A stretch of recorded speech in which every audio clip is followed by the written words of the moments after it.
В този етап намираме се в Kaufischian център. Това е подземен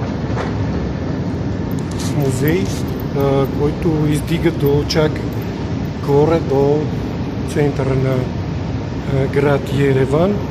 От тук може да се виждаме разни пейзажи. И в момента излизам втория етаж. Тук се намира фонтаните, които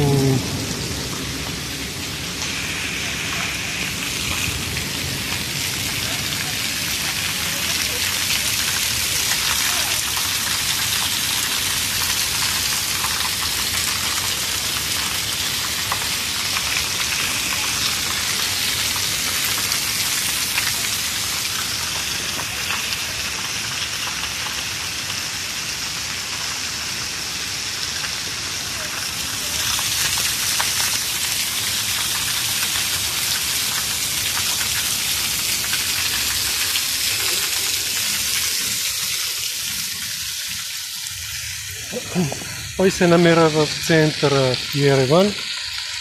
Има един вид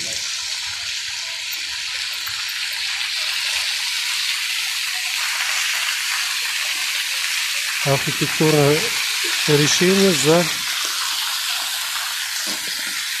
момента. После има някакъв начин да преустрои